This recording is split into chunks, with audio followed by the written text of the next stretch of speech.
Okay, I know what you were thinking when you click on this video. I'm gonna read your mind here. You were wondering exactly what the viewing angles were like for the AYN Thor outside of a red roof inn on the East Coast. That's what you came to this video for. Okay, well, probably not, but we're gonna go over that anyway.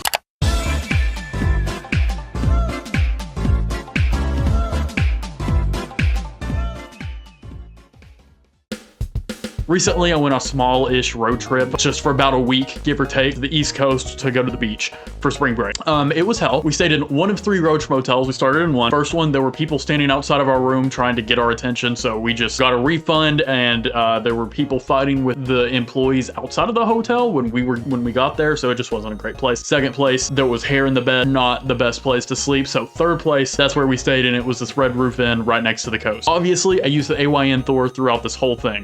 Not necessarily the hotel process, but the whole trip. I played a ton of Mario Odyssey. I played a lot of Mario Strikers. That was a big one. And Pokemon as well. That was a big thing. And I feel like the most important thing out of this is to just emphasize that it made downtime enjoyable. Like, I'm talking like in lines or like on long drives or something like that. This was something that, this is gonna sound lame to say, but it felt good to eat away at my backlog of games instead of just like doom scrolling or something like that. You get what I'm saying? I'm sure you're actually wondering a couple relevant things here that I do want to go over today. I'm talking battery life, viewing angles, use of it in a practical environment, and what level of embarrassed that I was to get this thing out in public and actually play it, and why I wasn't more ashamed to be doing that. We're gonna get to all of that. So obviously I want to start out by saying this is mostly offline because we are traveling. I got a 1 terabyte SD card that I've stocked full of games. About 500 gigabytes of my 1 terabyte SD card is filled with Switch games, 3DS, GameCube, DS, couple PlayStation, couple Vita, and like a couple Wii U. Not to say that I played all of that, that's just what I have at my disposal for this trip. That being said, I mostly played Mario Strikers.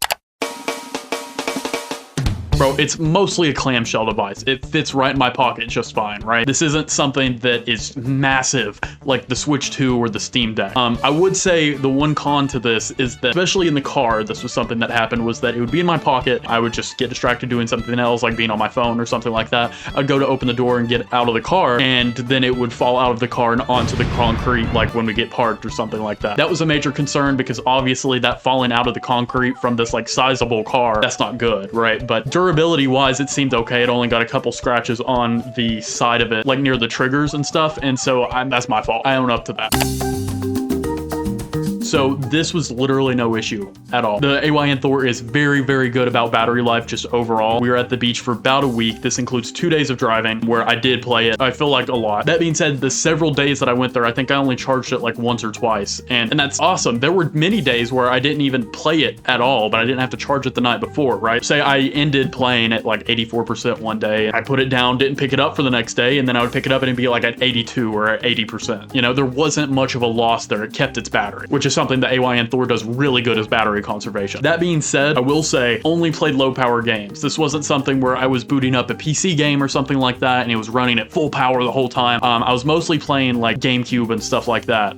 No battery saver really. It was just standard gameplay with the smart fan option on. That seemed to suffice for the trip.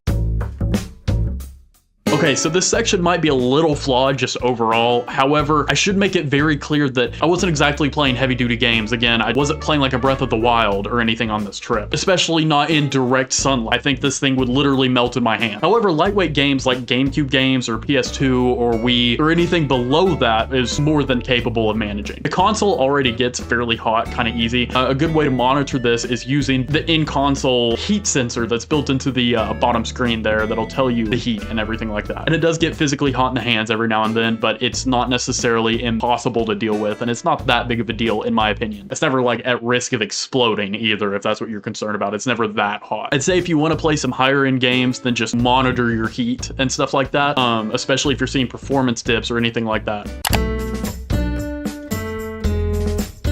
Screen and viewing angles. So in direct sunlight, it's obviously not the best. This is me playing Mario Strikers, and it's just, it's serviceable. Like, I could play this and it'd be fine. It's not like pitch black and I'm not gonna have to squint my eyes at it to see it, right? So it is still usable in the brightest condition. OLED screens do a lot of heavy lifting here, I think, with making the colors pop, especially in direct sunlight. I feel like if it was an LCD screen, it would be very washed out and it would be hard to see. So I feel like the OLED screens probably do help with this. In places like the car, there's no issue at all. It's perfectly fine. I would say it's on par with the Switch 2 in terms of how bright it can get and the colors and stuff like that. I would say it's very, very comparable.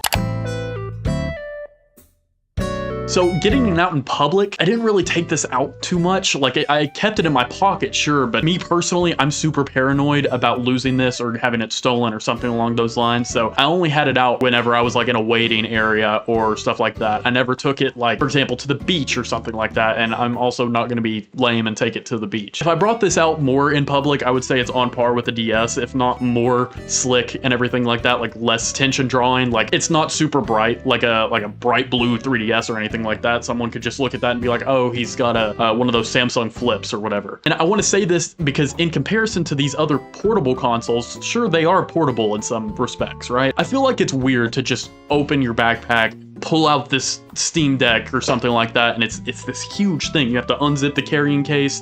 With the Switch, you have to maybe go through your games, insert a game, and then you have it in your hand, and it's this obviously like game console, right? But I feel like the Thor, it's very slick. It's just in your pocket. You pull it out and you're playing your games in quiet, and it's fine, right? I feel like a lot of people go into buying the AYN Thor with the mentality that this isn't exactly a stay-at-home console, right? Like, it's not gonna necessarily replace your PlayStation or your Switch or anything along those lines. However, it is gonna maybe replace it in these mobile settings. Most people buy for the mobile experience, and I think that's where the AYN Thor really delivers. Arguably, I would say it beats the DS and 3DS. I want to reiterate from last video that not only does this improve these games just significantly, but it's also, I would say, better battery life, better quality. It plays these at a higher resolution than those consoles, and it's a better form factor, in my opinion. I would say it beats those other handhelds too. It's gonna beat them in battery life, especially like the Steam Deck and stuff like that. It's gonna beat it in portability, and also like drawing attention to yourself. It's gonna beat it in that. Again, I don't want to be a shill for this, but I genuinely am in love with this console. This has been something that I've played on a daily basis at this point. If you have any questions about traveling with this thing, with this amazing console,